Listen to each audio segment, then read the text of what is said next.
جاسوس کے پاس تلوار تھی. کہنے لگا لو بھائی کام بن گیا, کوئی نہیں پاس, اس نے بہت تنگ کر لیے, پوری دنیا میں ہمیں ٹھکانہ نہ ملا, یہ فتح ہی کرتا جاتا ہے, آج ٹکڑے کر دوں گا بس مزہ آ جائے گا. تلوار نکالی اور وار کرنا چاہا, سرانے کی طرف سے شیر ببر اٹھا,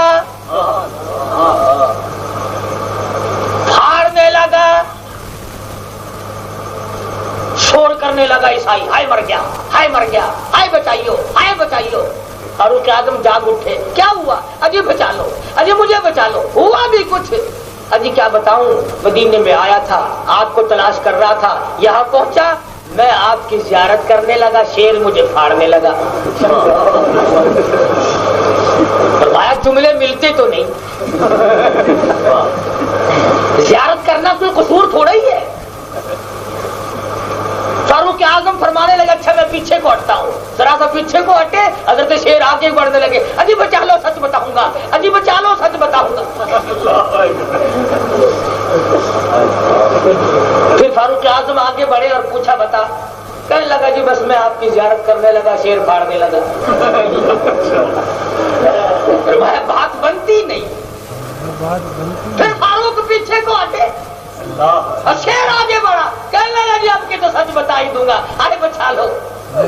کہنے لگا میں عیسائی ہوں, مدینے پاک میں آپ کو آ کر کے تلاش کیا, پھر آپ کو تنہا سوتے ہوئے پایا, میں نے دیکھا فوجی دستہ کوئی نہیں, باڈی گارڈ کوئی نہیں, حفاظتی دستہ کوئی نہیں, پاس کوئی نہیں, میں ٹکڑے کر کے کام ختم کر دوں. فاروق اعظم نے فرمایا اور ٹھیک ہے, تو مجھے اکیلا سمجھتا ہے, تجھے یہ معلوم نہیں میں خدا کی زمین پہ انصاف کرتا ہوں. اس کی مرضی, میں باڈی گارڈ دستہ کیوں رکھوں, میں حفاظتی دستہ کیوں رکھوں, اس کی مرضی, وہ میری حفاظت خود کرے یا شیروں سے کرائے.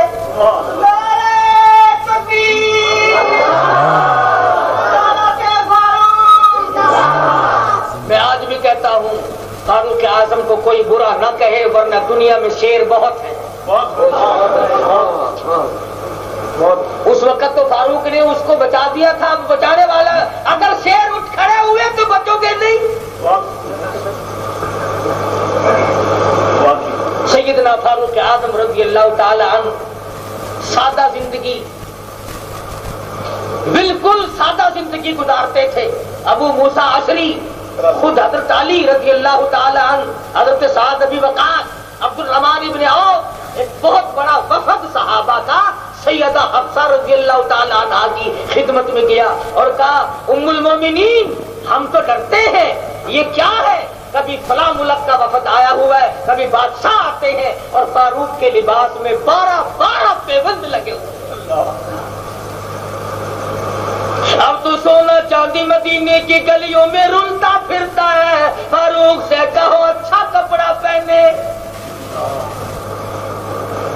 حضرت حفصہ رضی اللہ تعالیٰ عنہ نے ابا تشریف لائے تو عرض کیا میرے ابا یہ کیا حالت آپ نے بنا رکھی ہے, اب تو فتوحات کی بڑی کثرت ہے, اب تو مال غنیمت بہت آتا ہے, کچھ اچھے کپڑے پہن لیا کرو, دوسرے ملکوں کے وفود آتے ہیں, وہ آپ کو دیکھ کر کیا کہیں گے. سمجھ گئے, فرمانے لگے او حفصہ ان کے نام بتا جو یہ بات مجھے سکھا کے گئے, میں مار مار کر ان کے چہرے بگاڑ دوں گا. اے حفصہ تو خود ہی بتا, امام الانبیاء محبوب کبریا حضرت محمد مصطفیٰ صلی اللہ تعالی علیہ وسلم کے لیے تیرے گھر میں بسترا کیسا تھا.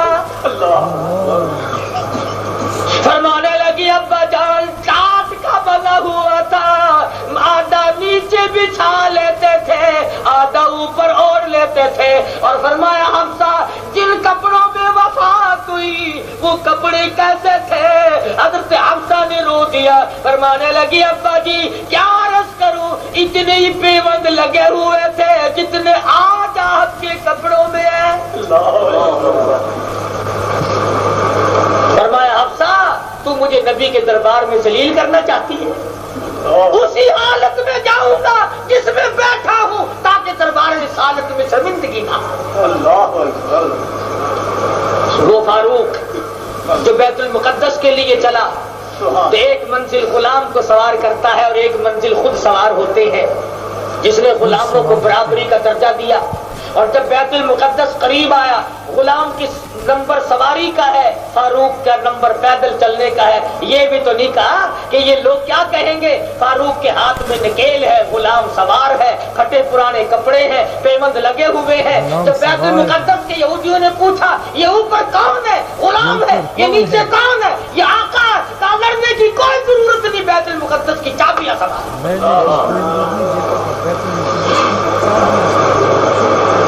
وہ فاروق کوئی بدر میں شہید ہوا ہوگا، کوئی حنین میں شہید ہوا ہوگا، کوئی خندق کا شہید ہوگا، کوئی تبوک کا شہید ہوگا، کوئی یرموک کا شہید ہوگا، کوئی کربلا کا شہید ہوگا. فاروق مدینے کا شہید ہے، منبر اور مصلی کا شہید ہے.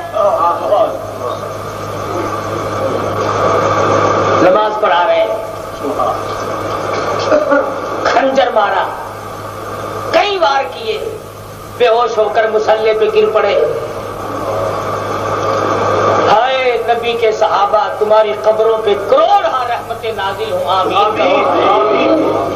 سنو، امیر المومنین بے ہوش ہو کر مصلی پہ گر پڑا، خنجر پہ خنجر لگ رہا ہے. قسم کھا کر کہتا ہوں نبی کے کسی دیوانے نے نماز کی نیت نہ توڑی. اللہ، نبی کے کسی پروانے نے نماز کی نیت نہیں توڑی. عبد الرحمن بن عوف رضی اللہ تعالیٰ آگے بڑھے، نماز مکمل کرا رہے ہیں اور وہ کم ظالم دشمن 13 صحابہ کو خنجر مار چکا ہے. باہر نکلنے کے لیے خنجر تو کھا رہے ہیں مگر اللہ کے دربار سے واپس نہیں ہو رہے. صحابہ ایسی نماز پڑھتے تھے، آپا تو پڑھتے ہی نہیں نا. وہ بہاڑی میں مجھے ایک مرتبہ ایک ملنگ ملا، بات چیت چل پڑی. میں نے کہا نماز نہیں پڑھتا، اصل میں تو بچو پڑھتا، بچو اندروں نماز پڑھتا. میں نے کہا بدماش، ڈاکٹر دورہ باہر پیندا ہے، پانی باہر پیندا ہے، روٹی باہر کھاتا ہے، تو نماز بچو پڑھتا ہے.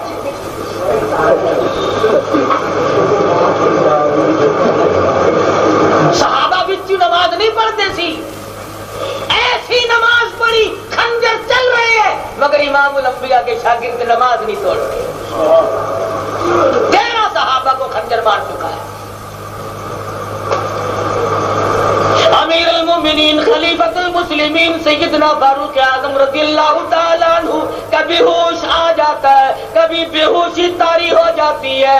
جب ہوش آیا فرمایا او میرے بیٹے عبداللہ، جا عائشہ صدیقہ سے بھیک مانگ لا، عائشہ صدیقہ سے خیرات مانگ کے لا. کون سی خیرات؟ شان فاروق اعظم. کہ یہ حجرہ عائشہ جو ہے رضی اللہ تعالیٰ عنہ، اس میں مدنی کریم صلی اللہ علیہ وسلم ہے، ابو بکر صدیق ہے، حجرے کی مالکہ عائشہ صدیقہ ہے. ایک تیسری قبر کی جگہ عائشہ صدیقہ نے اپنے لیے رکھی ہوئی ہے. جاؤ ذرا جا کر کے کہو کہ عمر تم سے بھیک مانگتا ہے نبی کے قدموں میں سونے کے لیے.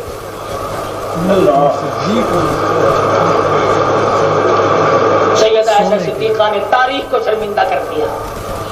آج 10 روپے اگر صدقہ دو تو مل سکتے ہیں، خیرات کرو تو اور مل سکتے ہیں، مسجد پہ خرچ کرو گے تو اللہ سے اور اضافے کی امید ہے، مدارس پہ دین پہ خرچ کرو گے اللہ سے برکت کی امید ہے. لیکن عائشہ جانتی ہے نہ اور نبی آئے، نہ روزہ بنے، نہ مجھے قبر کی جگہ ملے. فرمانے لگی عبداللہ دنیا کا اور کوئی ہوتا میں نہ دیتی. فاروق کو جواب دیتے ہوئے شرم آتی ہے، میرے محبوب کالی کملی والے نے اللہ سے جھولیاں پھیلا کر مانگ کے لیا تھا، مانگ کے لیا تھا، اس لیے جواب نہیں دیتی. واپس آئے، ابا جی ہو آیا ہوں. واہ عمر، فرمایا عبداللہ ٹھہر جا، مجھے اٹھا کے بٹھاؤ. ایسا صدیقہ کا جواب لیٹے لیٹے سننا بے ادبی سمجھتا ہوں.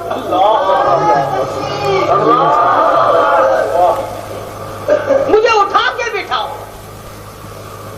عرض کیا اجازت دے دی، اپنی قبر کی جگہ آپ کو دے دی ہے. واہ عمر تیرا انصاف، تیرا عدل، کیا کہنا تیرے خوف خدا کا. سو تو نہیں گئے آپ لوگ؟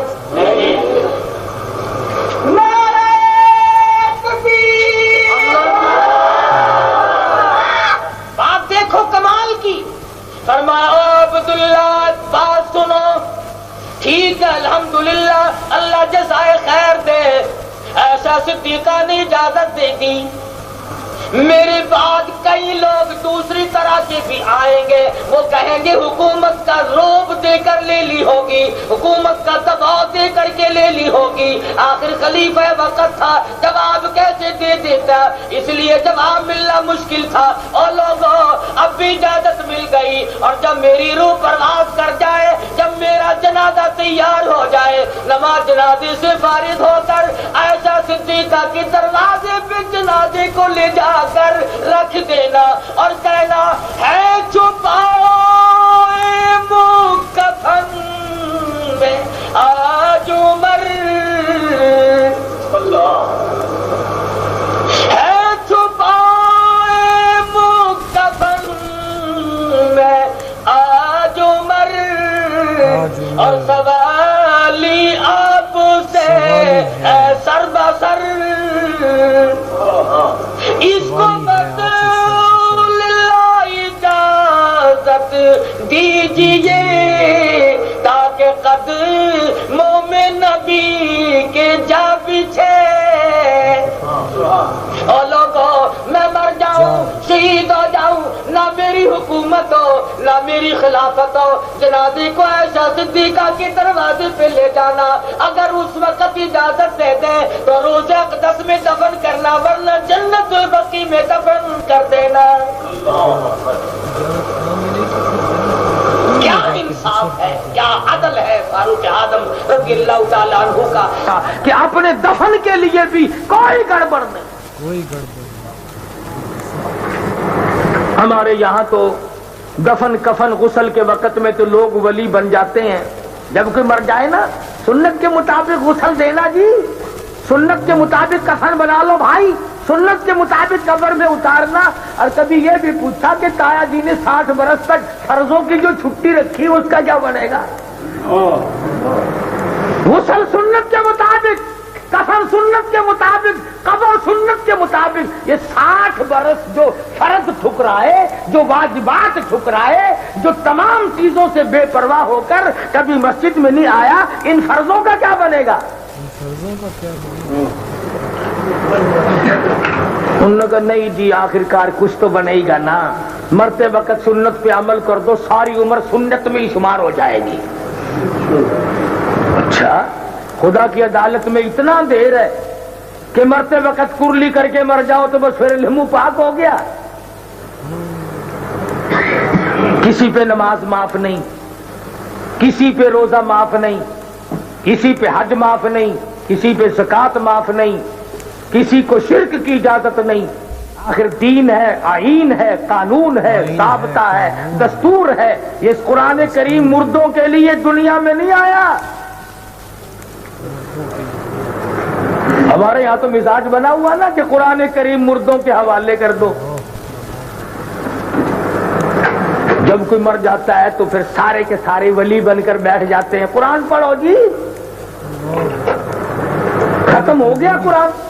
5 منٹ میں قرآن ختم ہو جاتا ہے، 5 منٹ انگلی پھیر کے ختم کرتے ہیں. کون پڑھے؟ تو ہمارے شہر میں ایک مولوی، اللہ اللہ اکبر، سبحان اللہ، ماشاء اللہ، جزاک اللہ. دوستو خوبصورت انداز کے ساتھ حضرت علامہ مولانا قاری محمد حنیف ملتانی صاحب آپ لوگوں کے سامنے بیان فرما رہے تھے شان فاروق اعظم حضرت عمر فاروق رضی اللہ تعالیٰ عنہ کی جو ہے شان کیا نرالی تھی. اللہ اکبر، اللہ اکبر. اپنے تو اپنے کیا ہی بیگانے بھی جن کی تعریف کرتے کہ یہ فاروق اعظم رضی اللہ تعالیٰ عنہ ہیں جو مسلمانوں کے خلیفہ ہیں، مسلمانوں کے بادشاہ ہیں، لیکن ان کا گھر دیکھو تو ایسے جیسے کسی عام آدمی کا ہو. چھوٹی سی جھونپڑی میں رہتے ہیں فاروق اعظم. ایک یہودی جاسوس کا واقعہ آپ کو بیان سناتا چلوں. قاری حنیف ملتانی صاحب نے جو بیان فرمایا اس میں تھوڑا سا آپ کو ہائی لائٹ کرتا چلوں کہ ایک یہودی جاسوس آتا ہے حضرت عمر فاروق رضی اللہ تعالی عنہ کے پاس یہودیوں کا بھیجا ہوا حضرت عمر فاروق کو معاذ اللہ استغفر اللہ قتل کرنے کی غرض سے آتا ہے، پوچھتا ہے مسلمانوں سے کہ تمہارا امیر المومنین خلیفہ کہاں ہے، سیدنا عمر فاروق رضی اللہ تعالیٰ عنہ تو جواب دیتے ہیں صحابہ کرام کہ وہ سامنے گھر ہے، ایک چھوٹا سا گھر ہے، ہمارے بادشاہ کا گھر ہے سیدنا فاروق اعظم کا۔ بڑا حیران ہوتا ہے، پوچھتا ہے کہ یہ کوئی خلیفہ کا بادشاہ کا گھر ہے، یہ تو عام آدمی کا لگتا ہے۔ صحابہ نے کہا کہ یہی سیدنا فاروق اعظم ہمارے خلافت والے ہیں۔ اللہ اکبر اللہ اکبر، بڑا حیران و پریشان ہوتا ہے، پوچھتا ہے فاروق اعظم کا، تو فاروق اعظم گئے ہوتے ہیں جنگل میں لکڑیاں اکٹھے کرنے۔ واہ واہ، کیا شان ہے فاروق اعظم کی کہ اپنے لیے خود روزی کماتے ہیں، خود لکڑیاں اکٹھے کرنے گئے ہیں، یہ نہ سوچا کہ کسی کی اٹھا کر اور حکومت کے خزانے سے اٹھا لوں اور لکڑیاں رکھ لوں، ایسا نہ سوچا فاروق اعظم نے کبھی، کیونکہ انصاف قائم کرنے والے تھے، اپنے ساتھ بھی انصاف کرتے تھے، ایسے لوگوں کے ساتھ بھی انصاف کرتے تھے۔ تو یہودی جاسوس حضرت عمر فاروق کے پیچھے چلا گیا جنگل میں، کہتا ہے وہیں استغفر اللہ نعوذ باللہ قتل کروں گا۔ جیسے ہی پہنچتا ہے تو حضرت عمر فاروق جو ہے جنگل میں آرام فرما رہے ہیں، لیٹے ہوئے ہیں۔ یہودی جاسوس کہتا ہے کہ آج تو بڑا موقع مل گیا، آج تو فاروق کو نعوذ باللہ استغفر اللہ قتل کر ڈالوں گا۔ فاروق اعظم کے پاس جیسے ہی قریب ہوتا ہے تو ساتھ ہی ایک شیر بیٹھا ہوتا ہے، وہ جھپکنے لگتا ہے، کہتا ہے بچا لو مجھے۔ فاروق اعظم کی آنکھ کھل جاتی، کہتا ہے کہ میں تو آپ کی زیارت کی غرض سے آیا تھا اور یہ مجھے جھپٹنے لگا شیر۔ فاروق اعظم اسے بچاتے ہیں تو پھر فاروق اعظم پیچھے ہوتے ہیں کہ فاروق اعظم کہتے ہیں کہ بات نہیں بنتی، پھر پیچھے ہوتے ہیں تو پھر وہ جھکنے لگتا ہے شیر کے۔ فاروق اعظم کہتے ہیں کہ بات سچ سچ بتا، تو پھر وہ سچ بات بتاتا ہے کہ یہودیوں کا جاسوس ہوں، یہودیوں نے مجھے بھیجا ہے اور آپ کو نعوذ باللہ استغفر اللہ قتل کرنے کی غرض سے آیا ہوں، لیکن میں توبہ طائب ہوتا ہوں۔ اللہ اکبر، جیسے ہی میں آپ کی طرف بڑھتا ہوں تو یہ شیر میری طرف لپکتا ہے جیسے مجھے ابھی کھا جائے گا۔ یہ ہے فاروق اعظم۔ فاروق اعظم کہتے ہیں کہ تو اس کو کیسے قتل کر سکتا تھا جو پوری دنیا پہ انصاف قائم کرتا ہے۔ فاروق، کیا شان ہے حضرت عمر فاروق رضی اللہ تعالیٰ عنہ کی۔ اللہ اکبر اللہ اکبر، سبحان اللہ، ماشاءاللہ، جزاک اللہ۔ قاری صاحب نے یہی بیان فرمایا آپ لوگوں کے ساتھ، امید ہے آپ لوگوں کو بیان پسند ہے۔ اگر آپ کو بیان پسند ہے ہمارے چینل کو سبسکرائب کر لیں، ویڈیو کو لائک کر لیں، انشاءاللہ آپ کے لاتے رہیں گے ایسے ہی بیانات قاری حنیف ملتانی صاحب کے۔ تو ہمارے چینل کو ضرور سبسکرائب کریں، سپورٹ کریں۔ ملتے ہیں نیکسٹ ویڈیو میں نیکسٹ بیان میں، تب تک اللہ حافظ۔